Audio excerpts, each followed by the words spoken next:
welcome to the very first episode of Hurwitz's House of Horror. I'm your host, Steve Hurwitz, and with me today is my good friend, Jeff. How's it going, Jeff? I'm doing good. Excellent. Well, the idea of this podcast is that I, as a fan and a lover of horror movies and all things horror, convince one of my friends or somebody that I know to watch a movie they otherwise probably never would in the horror genre and kind of get their opinion of it. I want to see what they think, from someone who doesn't like horror to me who does. For this very first episode, I convinced Jeff to watch the movie Friday the 13th, which is a very classic summer slasher horror film. Before we dive into that, Jeff, I want to ask you a few questions. Alrighty. So, do you have any, what's your first memory of kind of a horror movie or something kind of horror related that you first saw? Ooh, that's a good question. I grew up in a house where horror wasn't accepted. I was given toys where the little weapons would be pulled out of them and then they'd re-glue the package. So horror wasn't it wasn't passed down. So first horror, probably The Exorcist, and it was at a slumber party. Really? Tell me about that or what you remember. I remember we were staying, it was my friend Justin's house. We were in this patio room. So all the walls were glass. It was right next to his pool and all the blinds were pulled open. So it was just darkness. You could see just your reflection. And we put on The Exorcist, and even before the movie started, I was terrified. And I was the only one, I think. They were all kind of whoa, scary, but they'd seen scary movies. And I was legitimately this is such a bad idea. I need to get out of here.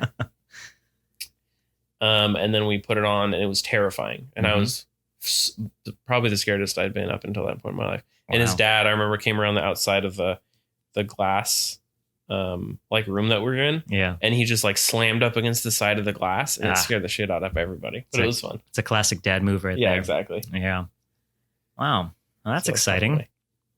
I know you have become a lot more accepting of horror. When I first met you, I think I told you I was into horror stuff, and you're it's never been my big thing. Mm-hmm. But I remember early on we saw Piranha 3D in theaters. Oh yeah, yeah, and that was, I think, one of the first horror things I kind of watched with you. And you're oh man, that was fun, and you enjoyed that, and I was cool. I feel kind of more open to showing you more kind of gore related horror movies because as a big fan of horror, I have shown some people some horror movies and they have been just don't ever put that on again. I'm good to know. Yeah. Yeah.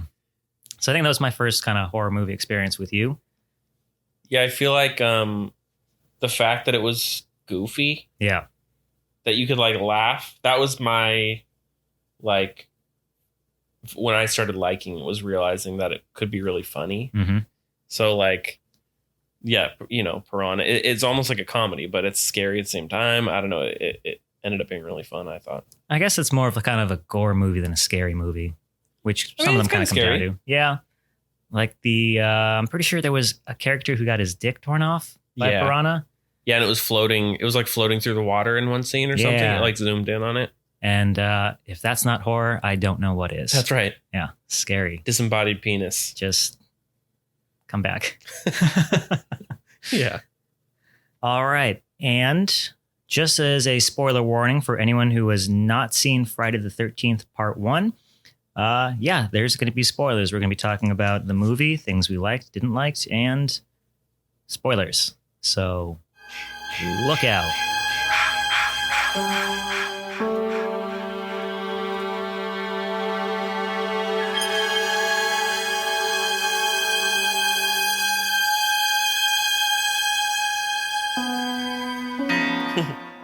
All right, Jeff.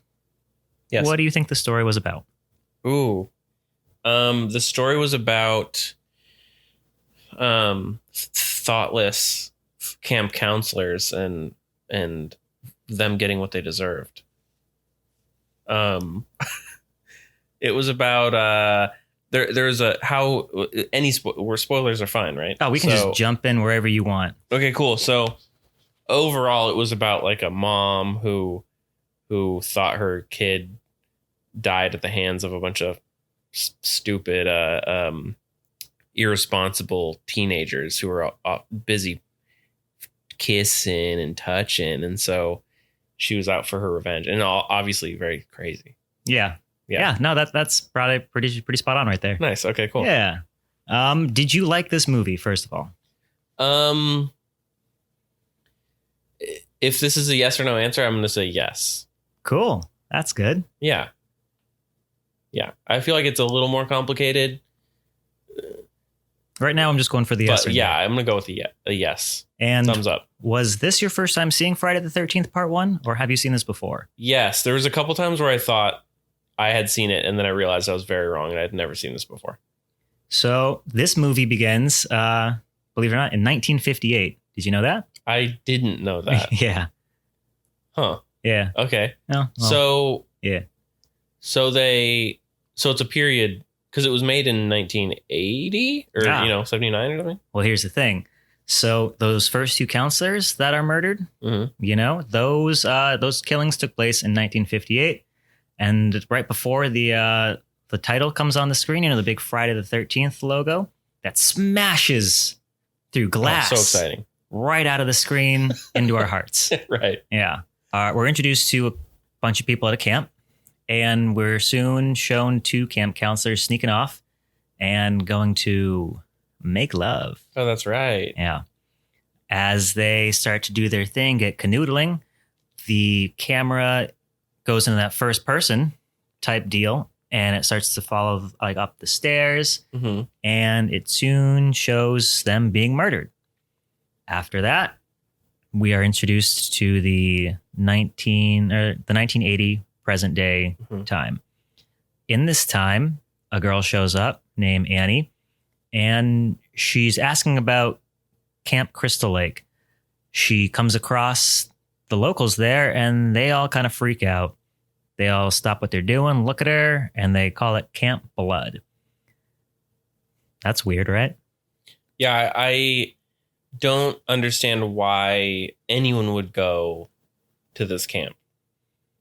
Well, it was shut down. You do learn that it's called Camp Blood because two counselors were murdered and that a young boy drowned the year before. Right. So the two camp counselors were murdered in 58. The boy drowned in 57. And I guess that is why it was closed down. And I guess it's long enough ago that it's not like if it was last year, maybe don't go work at that camp. But the fact that it was like 30 years ago, it's more of like an urban legend. Or not. It's not. It happened, but it was a long time ago. Yeah, and it certainly frightened the townsfolk. Yeah. Enough where they're like, "Hey, don't go there." Yeah, everybody. But it's also kind of weird that there's the one gentleman who gives Annie a ride, close by. Remember, she's like, "Can anyone tell me how to get there?" "Oh, it's 20 miles away. Can I get a ride?" "Yeah, sure." Of course, I'd love to. Yeah. He's also really mean. Yeah. He was like aggressively mean. He's like, "You're dumb. Yeah. You kids, don't do that. You dumb idiots." Yeah. And she's like, "Okay, Grandpa." "Okay, can I have a ride?" Yeah. You know who else you meet? A fan favorite character, Crazy Ralph. Remember him? He was the guy on the bike. I'm quickly realizing I don't know anyone's names. Oh, Ralph. I referred to him as, I don't know if this is if this term is, I don't know. I called him the hobo. Okay. Which I know is not like a correct term for, unhoused people, but like he had the little hat with the frayed tips and he almost looked like a clown to me. He did. Yeah. Yeah. And the way he spoke, doomed. Yeah. Something's gonna get you. Don't go to the camp. Yeah. And if they had listened to him, maybe they'd be alive. I wouldn't call him Crazy Ralph. I'd call him Truthful Ralph. Right. Yeah. I'd call him Wise Ralph. He was just trying to save their lives. Yeah. Don't judge a book by its cover. I knew from the beginning, in my notes, I wrote, Ralph's a good guy. And I can tell he has a clean spirit. He does. He may not have smelled like it. No. Yeah. He was a dirty man with a clean spirit. Did you know he had a wife? Wait, what? Yeah. How do you know he has a wife? Well, they reference it later on. Oh, Later on okay. in the movie, there's a cop. He's talking to one of the characters, and he's like, "Yeah, we took Ralph in, and his wife was worried about him." And for whatever reason, that caught my attention. I was like, "He has a wife? Good for you, Ralph." I think I might have been distracted during that scene because I seem to remember the cop dropping the N-word, which really threw me off. Whoa, I don't remember that happening. He was. We're talking about the same cop. We might not be, because there is 2 scenes that cops show up. Oh, okay. So I'm talking about the one who's like. There's the first scene, or there's the first scene where the cop shows up, where he's on a motorcycle and he pulls up to the camp, and there's one of the kids. I think his name is Ned. And he's wearing he's doing all the jokey stuff. And this cop, he knows his stuff, because he's like, "You kids better not be smoking any grass." And one of the characters says, we don't smoke anything up here. And the cop like names all the slang terms for weed. He's like, the jazz cigarette, the kush. He's a very hip guy. See, that's the officer I was talking about. Really? I may have misheard him, but I could have sworn he said something. He was like, "Yeah, smoking the grass and something." And he was like, kind of like moving into a character. And I think he like dropped the N-word at the end, trying to be like, "I'm a cool guy," but it was a white cop. I don't know if maybe he was just using another slang term and it just sounded. It might have sounded like that. I had the subtitles totally on. Okay, cool. Yeah. Distracted you for a second there. All right. Well, then allegedly. Mm-hmm. We'll let him off the Allegedly. hook for now. Fun fact about that cop, too, the one that shows up at the camp. The screenwriter, what was the screenwriter's name? The screenwriter. You got me. Victor Miller. Hey. Yeah, he originally did not want that scene with the cop showing up because Miller wanted to give the camp kind of a rural feel, and isolated, and he wanted to make it feel like these camp counselors, they had no way of getting help out to them, Gotcha. Once the murder started and all that. But for whatever reason, I think there was a rewrite, and they put the cop in the script there. I almost feel like kind of knowing it's rural, but also it's almost like help is so close, but so far away. I almost like that better. I like that. That's a good way. I never thought about it like that. It's like, oh, the cop was just there. Yeah. And then all these murders and, what are they going to do? They just let it happen. Yep. So going back to the beginning of the movie, Annie gets dropped off about 10 miles from the camp, and we're introduced to all of our main characters who I honestly have seen this movie a bunch of times. I really couldn't have told you their names until watching it this time, kind of taking some notes. So we're introduced to Steve Christie, the head camp counselor. He had glasses and kind of frizzy hair. Yeah, I've got some things to say about Steve. Oh, continue. What do you got to say about Steve? Just bad vibes right off the bat. Kind of creepy, right? So just totally creepy. Yeah. Shirtless. When he first showed up, remember he was wearing those short shorts, no shirt? Exactly. He's chopping wood. He's chopping wood. He's like hitting on his employees, I think, or whoever that girl is. And then Alice, right? The final Alice. Girl. That's right. Yeah. I didn't make that connection until just now. But yeah, the final girl.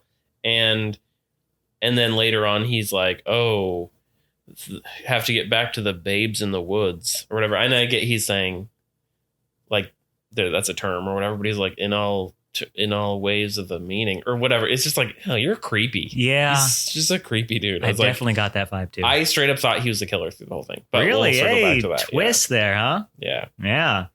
All right. Well, once we meet Steve, we're also introduced to Marcy.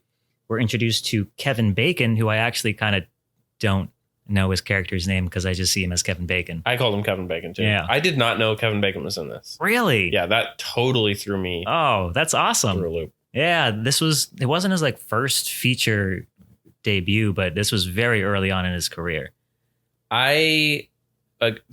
Spoiler. Because it was Kevin Bacon, I was like, well, he's going to make it to the end. So that helped kind of retroactively because of his early demise. It was one of those things you just went, oh, okay. Yeah, that's scary. That was a whole thing. Yeah. When he died. So on top of that, we're introduced to Ned. Ned is kind of a dick. Yeah, he's Very annoying. Yeah. So with that, we got to meet Steve and Alice too, or all of them all showed up around the same scene. And then we also met Bill and Brenda.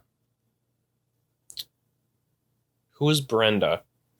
She was the one who Ned shot an arrow past. Yes. Right. And she was rightfully very angry about almost being hit with an arrow. I remember that now. Okay. Like, don't shoot arrows at people you don't know. At least I don't think they knew each other. I think this was their first time meeting. He was flirting. Yeah, he also could have shot her. Yeah, that's true. So this is also around the first time where we're introduced to the point of view killer. Oh, is that how the killer is referred to? Well, kind of. In all of the shots where the killer was in up until the very end, they were all just, the first person, you were seeing what they were seeing. Fun fact about the point of view killer was that there was not a lot of music in this movie. There was like the very start. I think there were little bits spread out between, but most of it was when the killer was on screen. It would do like the oh, love that. Yeah. That was one of my favorite parts of the whole movie. Just like that theme has become so iconic. Yeah, I would do that. I do that. No, I wouldn't say all the time, but I've done that a bunch of times, not realizing even what I was referencing. Nice. So this is when our first kill of the counselors happened. The scene starts with a Jeep driving by to pick up Annie, the cook that was first introduced when she was coming into town. She gets in the Jeep and she's like, thanks for the ride. Then the Jeep goes past where she was supposed to be dropped off.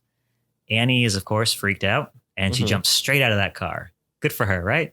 Yeah, good job. She jumps like a flip right out. Just so brave. Yeah. Runs through the woods for a little bit. She's injured.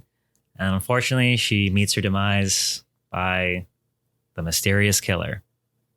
See, I remember as this was happening, thinking, or right around this point in the movie, I actually know it's about 22 minutes into the movie because I paused it and I was thinking that it was going to be the very beginning because, it just felt early on. I was like, man, this is already 20 minutes in. And I didn't feel like it was scary at this point. Mm-hmm.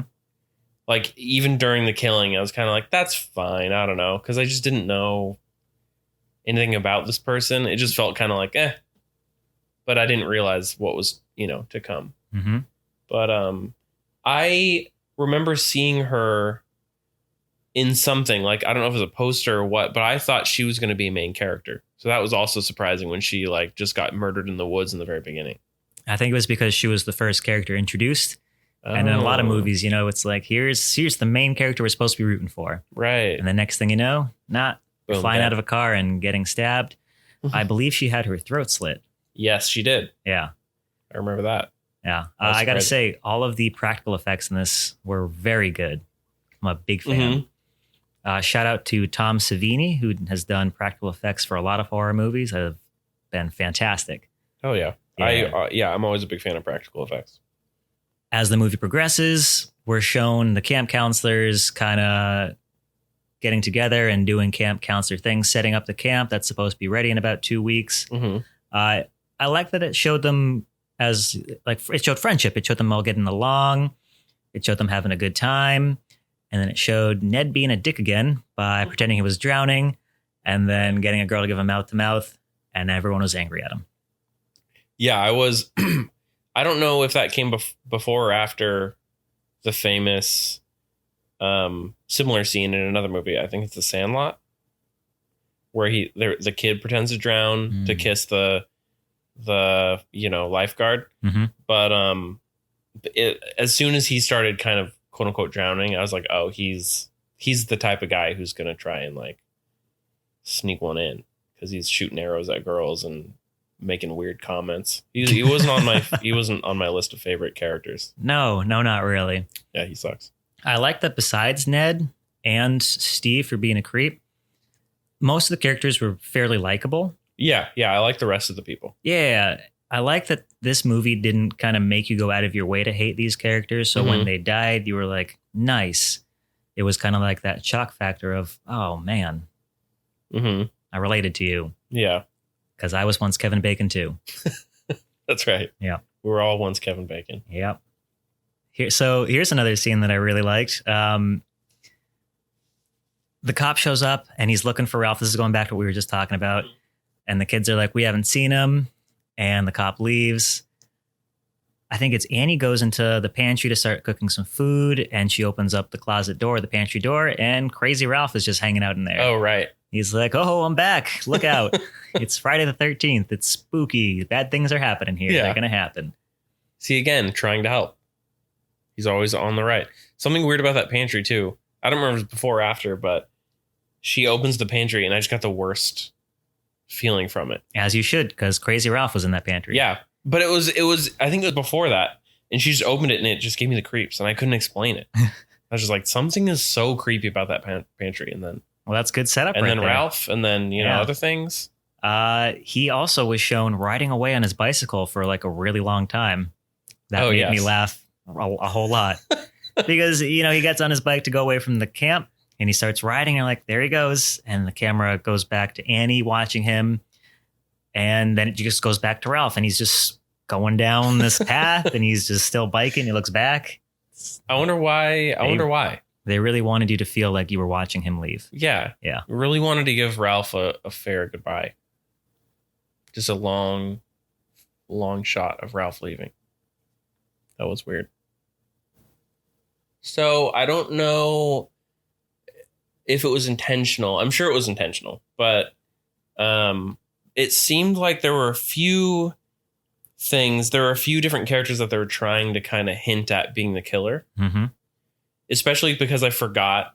Once it got towards the end, I remembered the story and who the killer was. But through most of the movie, I totally forgot, which was fun because like it seemed like they were trying to hint at Ralph being the killer, obviously through a lot of it. And like the fact that he was missing. So it kind of, he doesn't have an alibi. So he could have been killing the kids.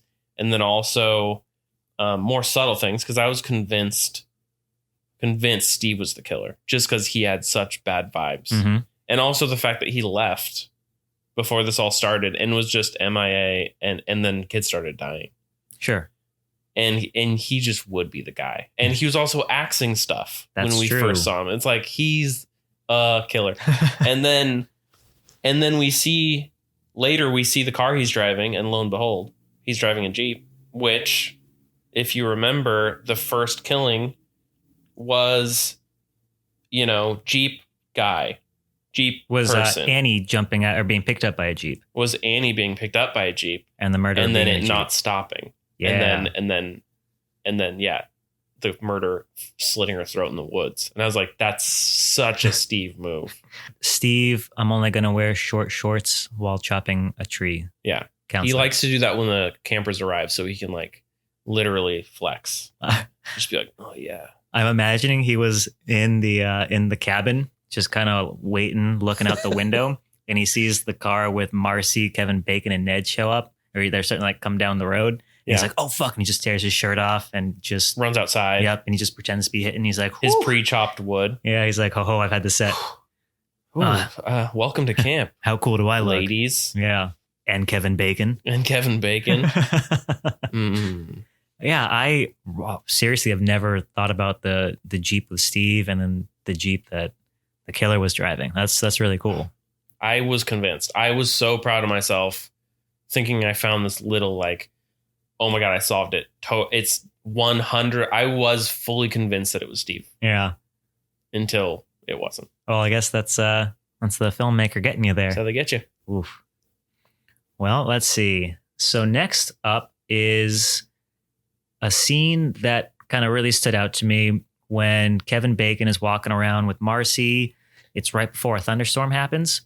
And Marcy starts telling Kevin Bacon that she's scared of thunderstorms because she would have these dreams about the rain turning into blood. Yes. That was weird. She really doesn't like rain, huh? Yeah, this was around the time I started to suspect everybody. Uh-huh. Because she started talking about blood rain. And I was like, well, she's the killer now. Mm-hmm. Now I've decided that she's for sure the killer. It's just everyone, they were like likable, but also had this like weird undertone of creepiness. Except for Kevin Bacon. He was just a golden boy. Just doing his Kevin Everyone Bacon liked things. He was like, one day people will say I'm 6 degrees away from everybody. That's right. Just One you day they're going to say I can't dance, and I'm going to dance. He'll do it. Mhm.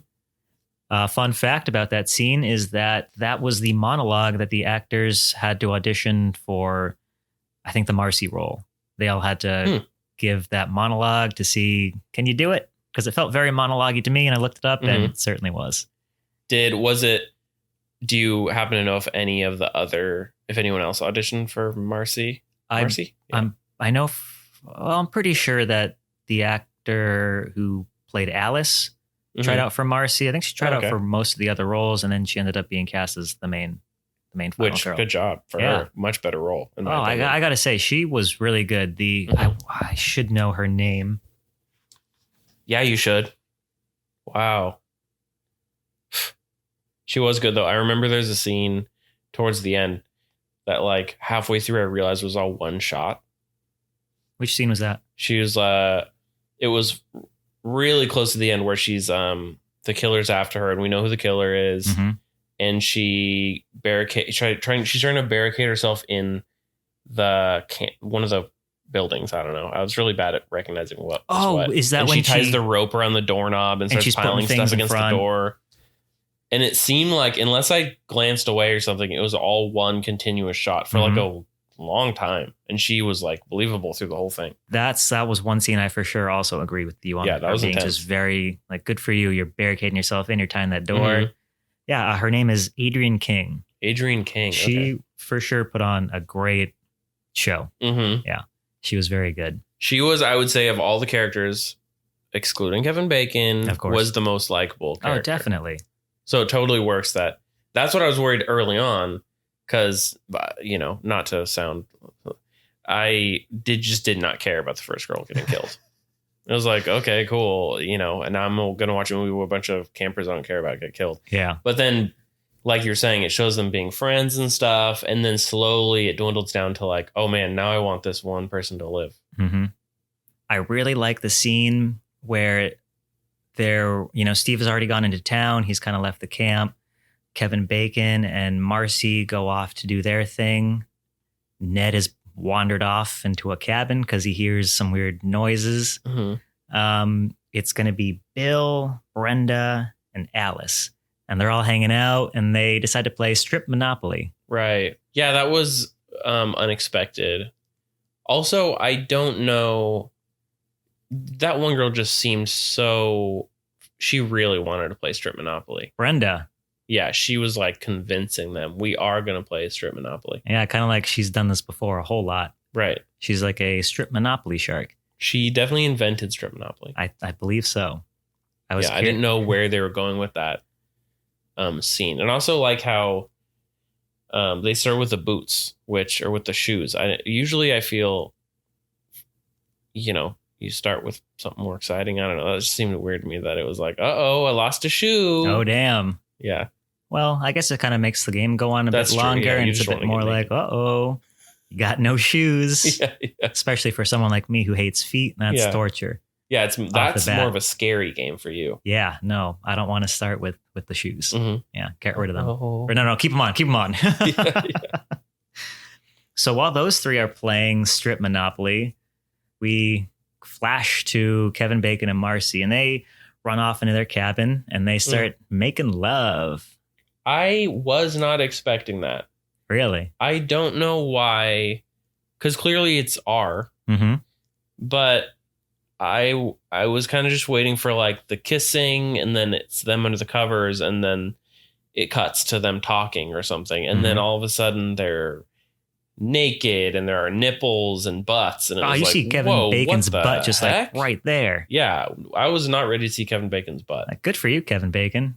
There's also a part after where they're, in movies or shows where they're not allowed to show nudity, so the girl like conveniently is laying with the sheet covering up, or like the guy, like in this one, Kevin Bacon's hand was weirdly awkwardly cupping her boob. Yeah. And my first thought was, well, clearly for nudity reasons. So that way it's a way to avoid nudity, and he's just not doing it in a way that's very natural, because it was like this weird hook. It was almost super awkward. Like I honestly don't even know if I know what they were talking about, because I was just staring at his hand like bent so weird. And I thought, oh, the nudity thing. And then she leans forward and her other boob comes out. And he still has his hand. I don't know. Not an important point, but. Well, I mean, what the this hell? was the 1980s. The only time the internet wasn't available. That's right. This was the only time you could see boobs and murders and Kevin Bacon's butt all in like one place. You know? Man, if those kids knew about the internet and porn these days, God. Man, I feel like that's kind of one of the reasons too why you don't see as much nudity in movies anymore, because it's like, well, that was a draw, you know, that was the only time you could see that kind of stuff, especially for like, you know, a kid or like a teenager during those times when these were, you know, those movies are kind of aimed at. Yeah, I was like, oh my god, a nipple. Yeah. Oh my goodness. And it was kind of like, you know, it gets kind of about teenage age, or, you know, around your age at the time, if you're a teenager going to the movies, and it's like, oh, that could be me touching that lady's nipple or whatever. That could be me getting murdered too. Yes. So this is also the scene where they show you Ned's body. Oh, so messed up. Yeah. Do they never find Ned's body, do they? In that scene, or at least not in that scene. They just fully have sex. Yes. Hang out, pillow talk and everything, giggle, get up. And he's just up there dead. Yep. So messed up. The killer like got his body there pretty fast, because right before Kevin Bacon and Marcy have their blood rain talk, that's when Ned kind of wanders up because he hears somebody making some noise or something, and he disappears. And then there's the blood rain talk, and then they go off to the cabin to get away from the rain, and the killer has somehow gotten Ned's body into the cabin before them on top of that bed. Good for you. Yeah, good for you. Definitely there were a few moments of, once the killer was revealed, how did you do the things that you did? We've given a spoiler warning. We can just say it. Well, there's the I don't know his name. The guy who gets killed with arrows on the back of the bathroom door. Oh, that's going to be Bill, I believe. Yes. He's fully off the ground. Yep. Pierced onto a door. Yep. She would have had to like. Okay, are we supposed to believe that either she shot him with the bow and arrow with so much force that she pinned him to the door? And then also just continued to fire arrows through his body? Or what I was thinking, she lit, and I didn't know it was a little lady at this time, but she lifts his body up and then drives arrows through his body into the door as like a taunt. That's what I thought it was. But also, I don't know how she would do that. I'm standing by the theory where she's just so powerful that the arrows lifted him off of his legs, off of his feet, into the door. Did you notice that he had 3 arrows in him? I believe it was 3 arrows. There was one through like his eye. Yeah, and I think one through his neck, or maybe his neck was slit as well. Right. But he definitely had one straight to the dick. Ooh, didn't catch that. Yeah, I thought I saw it at first, and I paused the movie and I rewound it because I was like, oh no, sir, no, it must just be his leg, not straight through the dick. She definitely seemed to have, the killer, like a vendetta against sexuality as well as just these teenagers. It was like, you're kissing, you dirty sluts, and then she would go kill them. It was always the people who were canoodling that got killed, at first. At first, yeah. Yeah. She's a prude is what I'm saying. Gotcha. Yeah, she needs to lighten up. Going back to Kevin Bacon, the awkward handcuffing. So Marcy gets up. She leaves to go use the bathroom. Kevin Bacon's hanging out by himself. Blood drips on his face. That's when he's like, what? And then just gets stabbed straight through the neck. No, he gets, Yeah, straight through the chest, I think. No, it's the neck. It's the neck? It's the neck, yeah. That was my first jump scare. Really? In the movie. Nice. It was and it wasn't even the stabbing. It was the hand. Mm-hmm. Because her hand whips out from under the bed across his mouth, and then he gets stabbed through the heart or through the neck with an arrow. Yeah. Or what? And it just like drills through. Yeah, that was brutal. Yeah. That was so messed up. There was some bubbling that happened that wasn't supposed to, because I believe it was Tom Savini was blowing air to kind of make the blood come out, and that created kind of bubbles in it. That was unintentional, but I think it looked really cool. Ew, a gross kind of cool addition. It definitely worked. Yeah. And it was that was the point I realized, like, oh, this is going to be, up until that point, it was like, okay, kind of campy, fun horror. And then it was like, oh, this is going to be more messed up than I thought. Mm-hmm. Once Kevin Bacon goes, what's that? That's going to be the third kill, I believe it is, not including the two at the very beginning, because let's see, who's already down? We have Annie down. We have Ned down. We have Kevin Bacon down. That's right. Yeah. Then we're going to go to Marcy, who's, in the bathroom, doesn't realize Kevin Bacon has been murdered. And we learn that she's very handy. She fixes that pipe, because the water isn't working when she tries to turn it on. That's right. Yeah. So good for you, Marcy. Yeah. Yeah. I'll call you next time I need a pipe fixed. Hey. Actually, I guess I won't. You're dead. Yeah. So, sorry, Marcy. You don't want that.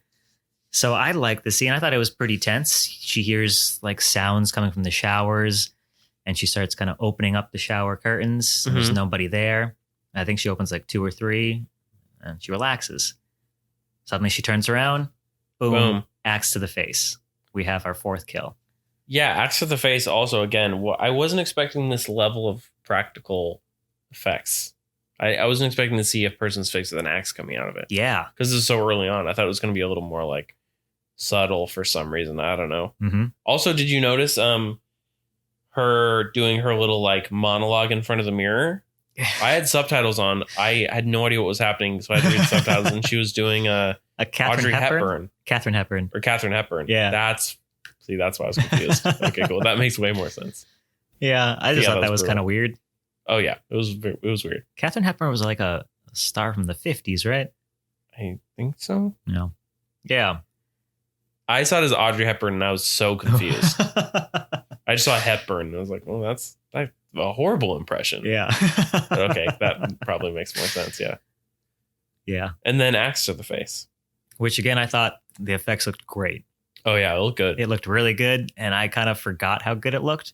Mm-hmm. So I haven't put this movie on in a hot minute. It's been a little while, so that's why I thought it'd be a good idea to, good reason for you to watch it. Yeah. Good reason for me to watch it. It was. I think that's the level of gore that I like. Yeah. Maybe it's realistic and well done artistically, but it's not so real. Mm-hmm. It's like movie real in a fun way instead of, House of Wax, someone clipping someone's Achilles heel or whatever. And like all things considered, this is fairly tame. Totally. Gore. Yeah. But again, for the time was just, whoa. Yeah. And it is, it's gory, but again, in like a 1980s way. Mm-hmm. So right after this, I think we got to be at least like halfway through the movie now. Mm-hmm. That's 4 counselors down. We cut to Brenda. She ends up leaving the game of strip Monopoly. She goes back to her cabin, and she starts hearing a little girl crying, "Help me, help me, help. Get over here." And then it's Scorpion from the Mortal Kombat movies. Get over here. Yep. And this movie took a weird turn. Yeah, the crossover. Yeah. So it's pouring rain out. She goes and follows this voice. Now, that seems like a bad idea to me. Oh, yeah. Also, that didn't make sense to me until just now. Because I was thinking, clearly this is the killer. Mm-hmm.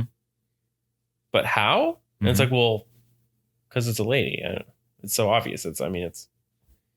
But at the time, I was thinking, how is this dude making this little girl's voice? And how creepy is that? Because I'm assuming you were still thinking it was kind of like Steve, right? I thought it was Steve. Yeah. I was like, how is Steve? Steve is really good at impressions. But I should have cued in at that point, probably, that it wasn't Steve or, Kevin Bacon, because he's dead now. Yeah. Yeah. So Brenda wanders off to the archery range where I guess she hears the voice. Mm-hmm. The lights get turned off. or the lights get turned on. And then that's kind of it for her. I believe she screams, and then we cut to Alice and Bill. Mm-hmm. So I believe that that's going to be another off-screen death because Ned's wasn't shown. And then Brenda, her kill was off-screen, but she does show up a little later on. That's what I was gonna. Yeah, she does come back. She does. She makes a feature. Well, going to that real fast, that was actually a jump scare that got me. I forgot about that. Towards the end of the movie, she gets thrown through a window, and I forgot about it. Surprised the shit out of me. See, in that scene, it shows what's her face, the final girl, and it frames her in the window next to her, and it's it lingers there. Which again, I keep thinking I'm like smarter somehow. Like, oh, I see what they're doing here, but they're doing it on purpose. Yeah, like, guys, something's about to happen. I thought a fist was going to come through, and then a whole ass body comes smashing through the glass. That surprised me. Also, that was insane. That gave me a jump and a laugh that I jumped. I was like, yeah, I laughed. Good for you, Friday the 13th. You got me. Yeah. Even though I've seen it, you still got me. Yeah. Well, I guess around this part, like all of this kind of happens around the same time. You know, Brenda, she screams. We don't know what happened to her. Bill wanders off to go see or to try and find her. He disappears. And then that's when Alice goes looking for him. And that's when she finds Bill's body hanging up by all the arrows. Again, how? Yeah. Real strong lady. That's right. Then we go back to the scene that we both really liked where she's panicking. Like she is scared. Mm-hmm. She's screaming. She's running. She's barricading the door, tying a rope around it. She thinks she's safe. She wanders off into the kitchen. Here we go. Brenda's body through a window. So good. Yeah. And what a weird thing to do also as a killer. It wasn't even like she was using the body to break, to get in through the window. It was just a fully like, gotcha. It was like a little tease. It wasn't even about, it's like, I'm enjoying this, like full, again, so strong. Mm-hmm. She kills, what's his dude, and either lifts him and bolts him to a door or uses a bow and arrow and launches him off his feet into a door and then lifts a woman, her dead body, just dead weight, and just chucks her through a window. My God, she must have some kind of superhuman, lake strength. Lake strength. I like that. Yeah. Okay. Well, let's, of course, not forget about Steve. Oh, right. We go to Steve. He's sitting at a diner. He's eating. He eats, as one does. Right. At a diner. Yep. Pays. He gets in his Jeep and he drives off. He's heading back to the camp. His car ends up breaking down and he has to call for help. And one of the cops shows up who, again, didn't say any racist terms. Allegedly. The cop shows up, starts to give him a ride. The cop gets called away because of a crash that happened. And he drops Steve off and Steve has to walk back to the camp. Steve is walking back and we come to a POV shot. Someone is approaching Steve. And what I liked was when the camera was approaching him, he said, let's see.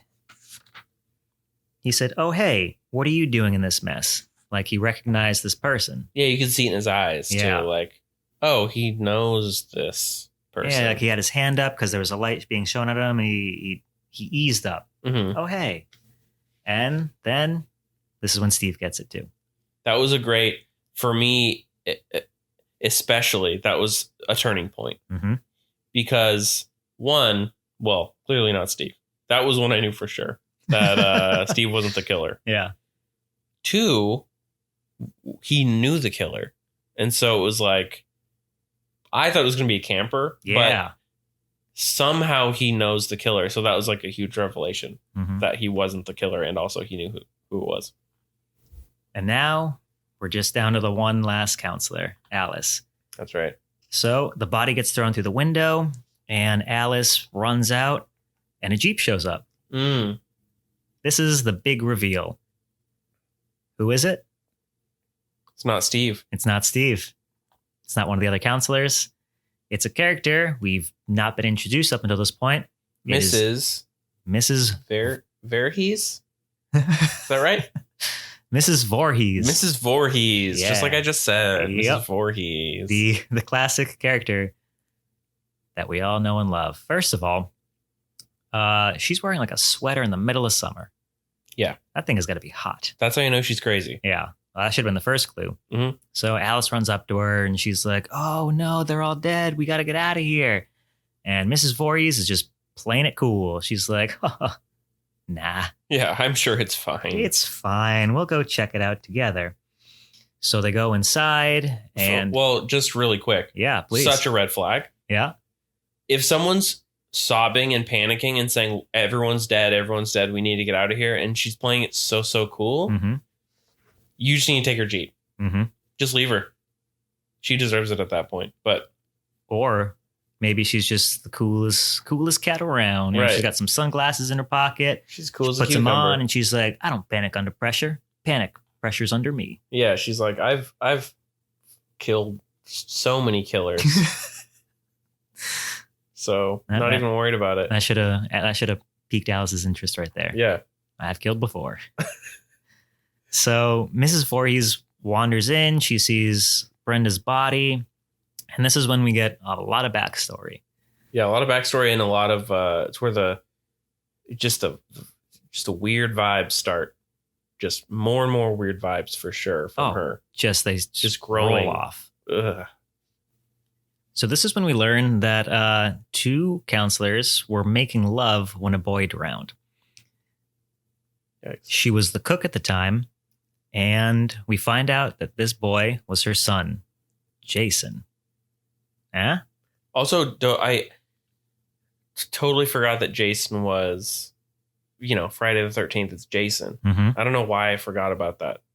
So I heard Voorhees, and that's when I realized. And then, yeah, Oh, Jason, her son. that's cool. Yeah.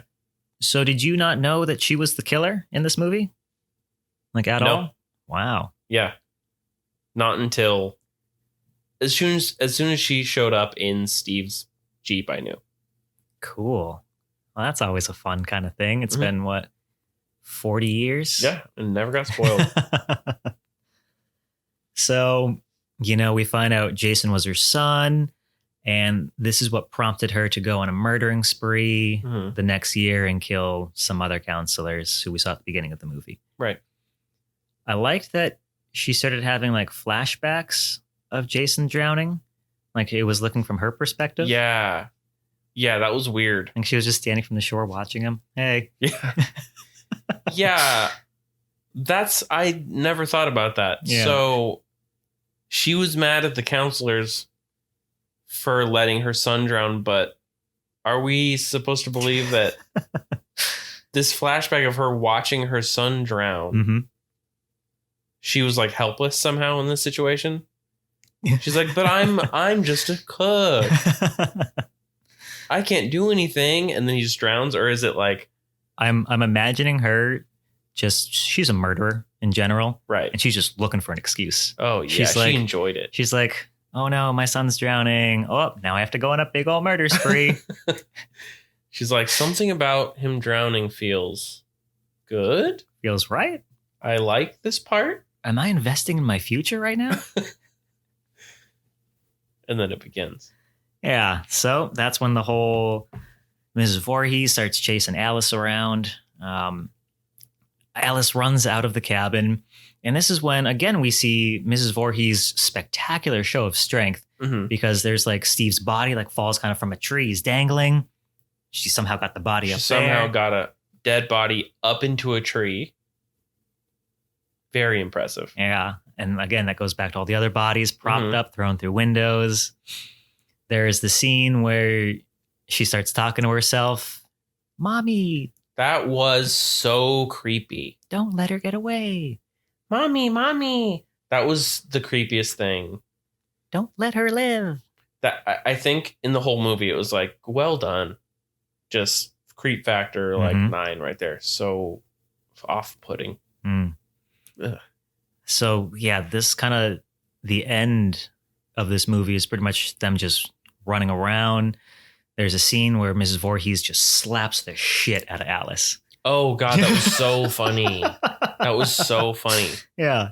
I think I have in my notes something about her just getting backhanded super hard. I loved that part. Mrs. Voorhees just kind of, kicks the shit out of Alice. And then Alice does get a few good hits in, too. But not as good as that slap. Voorhees. Yeah. Yeah. There's, again, more running around. Alice runs back into like the main house and is hiding in the pantry. Mrs. Voorhees corners her in there. There's the scene where she kind of cuts a little hole in the door that Alice is hiding behind, and she kind of puts her face through a little bit. Oh, man. That's something I wanted to mention was that scene because she's hiding in the pantry. Mm-hmm. And again, pantry. Yep. Somehow I knew that it was going to be a creepy Bad vibes. scene. Yeah. Bad vibes. And it was so good how they did the thing where she was in there and you hear her leave. Mm-hmm. And so she relaxes in the pantry thinking that the killer left and looks away from the door. And it's framed so well with the doorknob just right above her head. Yeah. And it just slowly starts turning again. Oh, man. That scared me. That was creepy. Then she starts busting through. Did you feel like a level of relaxation for a second yourself, too? You're like, okay, I think she's okay for right now. For a second. And I thought, well, she's got to be. I thought she was going to open, like come out of the pantry and she would still be there. Mm-hmm. But I didn't realize they were going to do like a full like Jurassic Park moment, you know, with the rattling doorknob. Mrs. Voorhees, more like Mrs. Velociraptor. Oh, hated that. So finally, we get to the last showdown on the beach. Mrs. Voorhees is chasing Alice. Or no. Alice like knocks out Mrs. Voorhees. Mm-hmm. She hits her head. There's some blood on the ground. Alice thinks she's fine. Alice wanders out to the beach.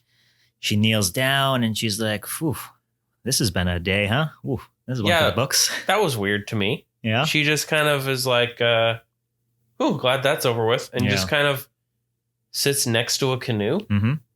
And maybe she's gathering her thoughts. I don't know. But it seemed a little bit like this isn't the time to just kind of like hang. She's had a big day. She watched her friends get murdered. You know? She saw a little bit of blood, which obviously means Mrs. Voorhees she's good. We don't got to worry about her. Yeah, she's fine. I hit her once with the thing. So I mean, at a certain point, safe. She got hit in the head with a frying pan too. Yeah, she got frying pan to the face. And which I forgot. She also got just a hefty, is it a kick or a punch to the vagina? Oh, it was a kick. Oh, a vagina kick. Swift kick. Yeah, that was so mean. That was right after the backhand. So right after the slaps, It was it was deserved. Also, if you're being chased by someone who's trying to kill you, I feel like, a groin shot is acceptable in any situation. Totally. Any petty maneuver you can get at that, point. Definitely. So Alice is the camera is showing Alice sitting there by the canoe, and suddenly we see the reflection come up behind her. It's, lo and behold, Mrs. Voorhees with a machete. That's right. Mm-hmm. With her minor head wound. Yeah. Clearly, she's fine. Mm-hmm. With a machete. Yep. She comes up and takes a swing at Alice. Alice blocks it with an oar, which breaks in half. There's more just kind of grappling. The machete gets knocked out of Mrs. Voorhees' hands. Alice gets a hold of it, and we get what I like to call the big finish. Totally not expecting that. Yeah.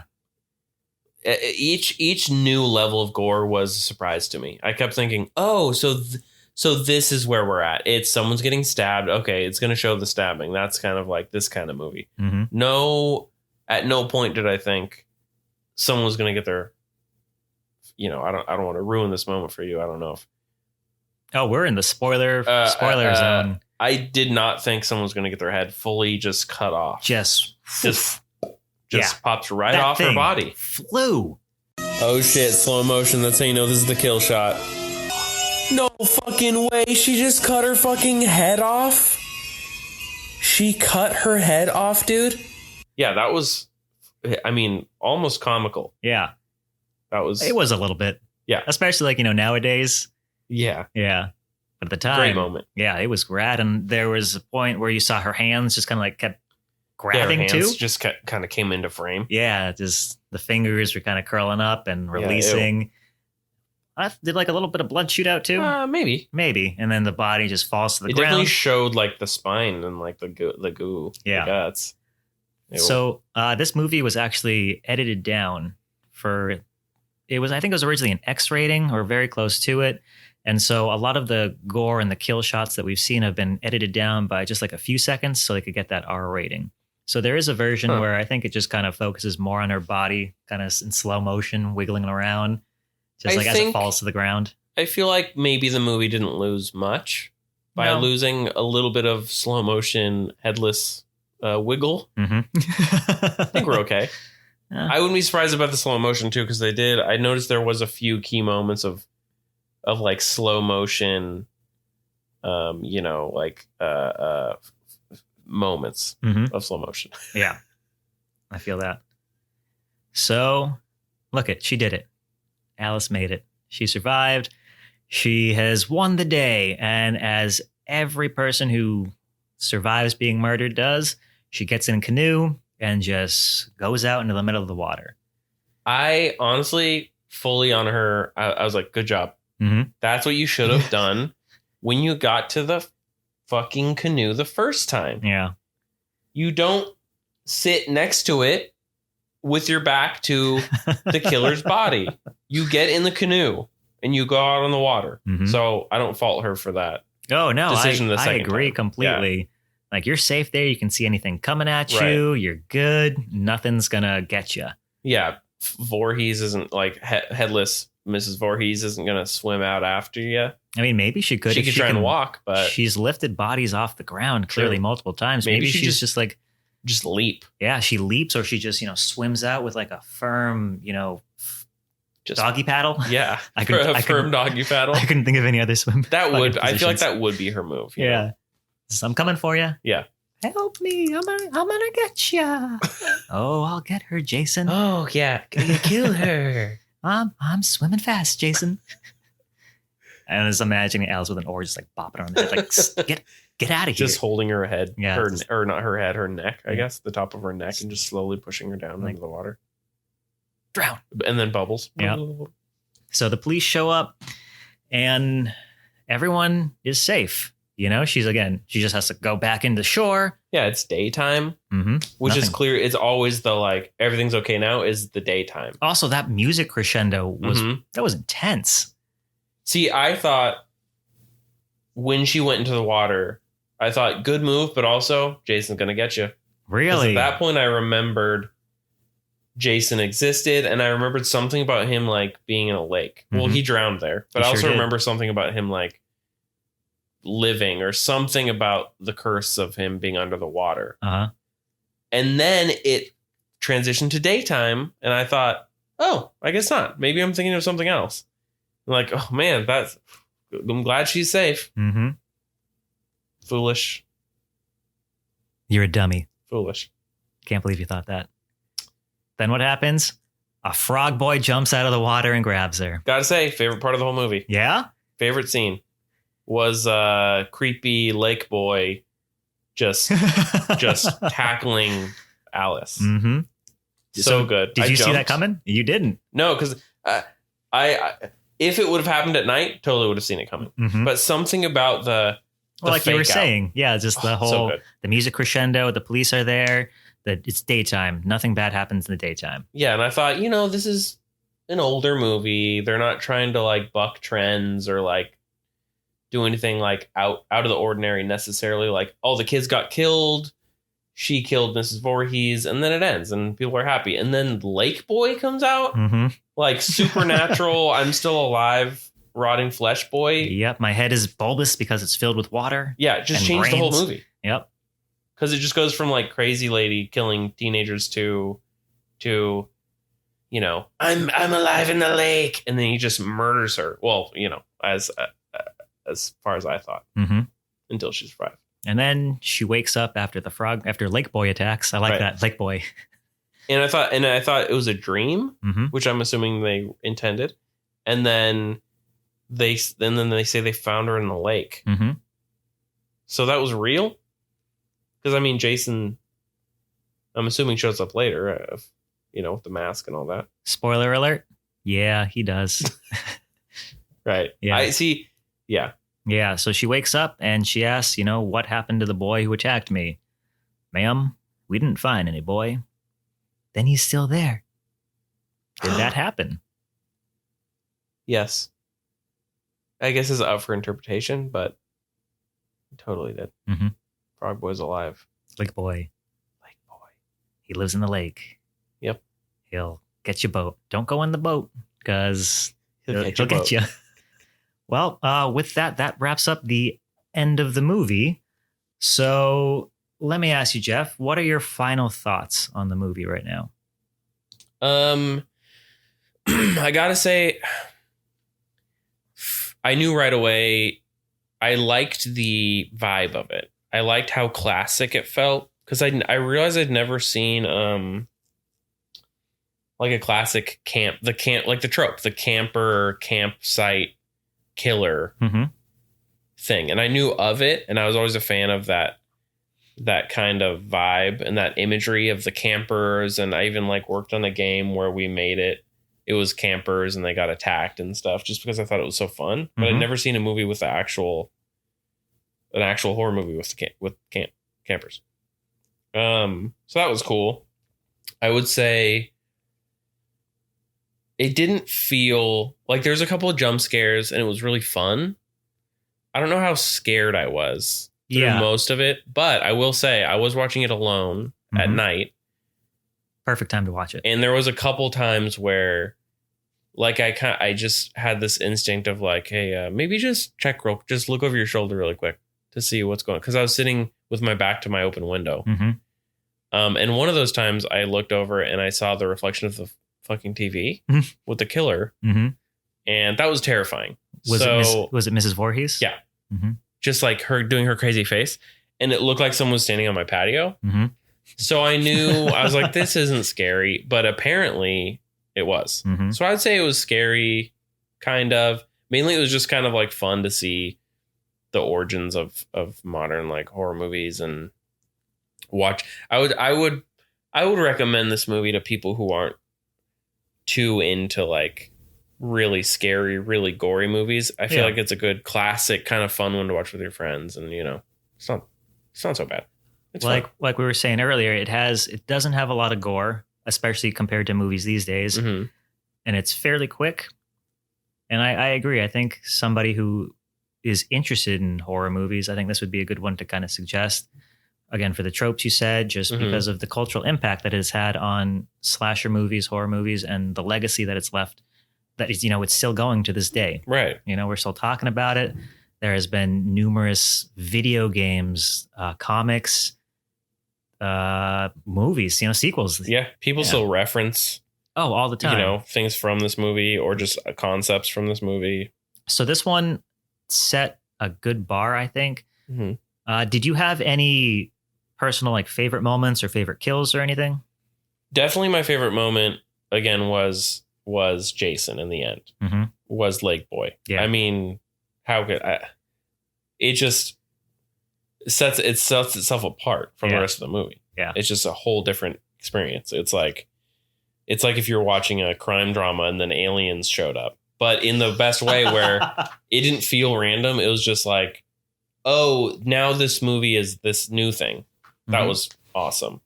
Other than that, I gotta say, favorite scenes or kills. Kevin Bacon. I mean, that's up there. That's on the list for sure. That was scary. That was probably my biggest jump, was the hand. That was cool. Yeah. Yeah, I would say those two.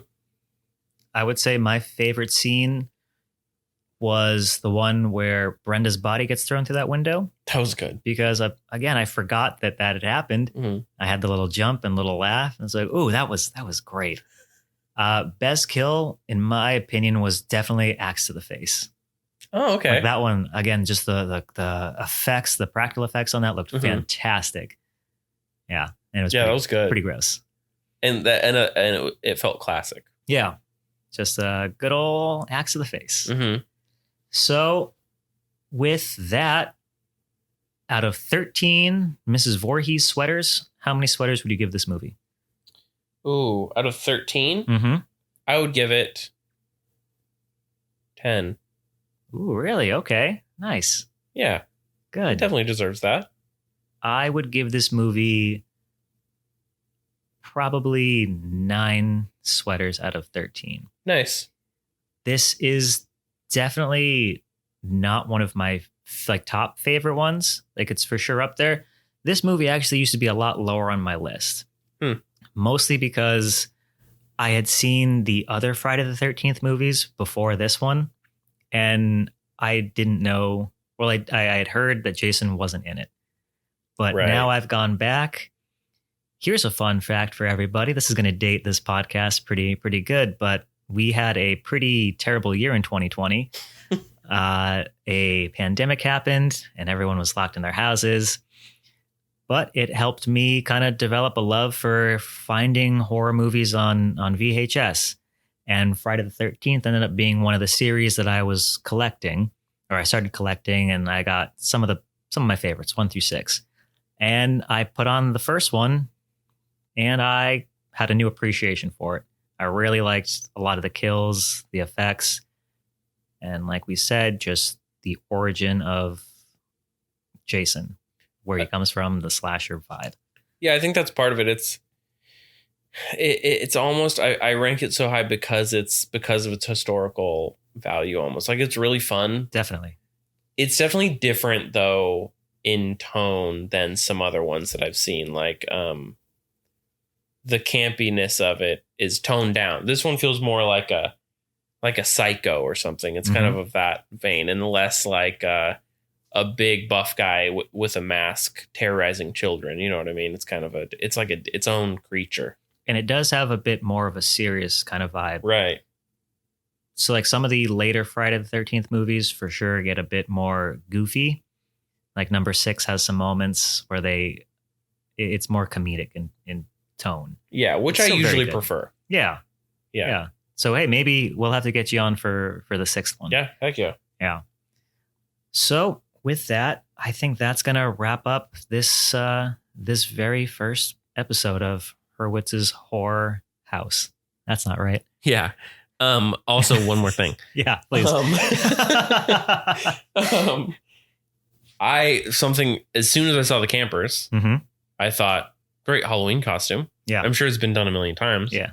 But Camp Crystal Lake campers. Yeah. With the little yellow shirts, with the logo and the little white belts. Yeah. Oh, so good. Oh, and you could do great. like knives in yourself, and it would be a great group costume. Definitely. And if you want to get your grandma involved, just have her wear a sweater. Yeah. Yeah. And just be creepy and, lift bodies. I mean, that's a great, group Halloween costume. I always appreciate a good group Halloween costume. Oh, me too. Yeah. All right. Well, thank you so much for joining me today, Jeff. This has been very interesting, again, for seeing another person's thoughts who isn't the biggest horror movie fan. I'm glad you've enjoyed this, and I'm glad you sat down and gave it a watch. Yeah, I'm coming around, to some of it. Well, I know we talked about this off air a little bit, but I think I would love to have you back for Friday the 13th part 2. Oh, yeah. Now, I know I said I will be having more guests, but, I think since you've seen the second, you have got to see this, or excuse me, since you've seen the first, you have got to see the second. And here's a spoiler for you. Jason does show up. So I also have a spoiler for you. Uh-oh. You had all these cool guests planned. Uh-huh. I killed all of them. Oh. Yeah. I just saw the movie and I was like, you know what? This looks fun. Aw. And I just murdered all your guests. So you brought them all to a camp and you put them in similar situations. Yeah, you'll find them all. I mean, you could still have them on your show. Uh-huh. Yeah. They just won't say too much. Maybe. Or it'll be you standing behind them. It'll be like Lake Boy. Yeah. They'll show up and they'll have their, Wait, it'll be a good time. Do you think we could actually get Lake Boy on this podcast? Hey, maybe. Maybe. Never say never. Keep listening and, you'll find out. Maybe. Lake Boy, episode 8. Special guest, baby. All right. Well, again, thank you for joining us. Catch us next time for Friday the 13th, part 2. Jeff, where can people find you on social media? Oh, that's probably really loud. You can find me on Instagram, Art of Jefferson, or you can go to jeffersonmiller.com, or you can go to Your Twitter is also Art of Jefferson. Twitter. Correct? Yeah, Twitter's also Art of Jefferson.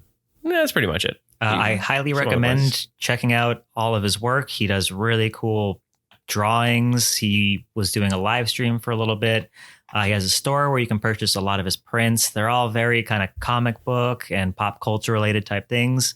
He has done a really cool X-Files one. He's done a great Phantom and the movie The Phantom. And he's done, we're part of a D&D group, and he drew all of our characters, and they all look fantastic. But yes, Art of Jefferson Miller, I highly recommend it. Well, that's going to do it. Thank you so much again for joining us, Jeff, and catch us next time on Hurwitz's House of Horror. Ooh.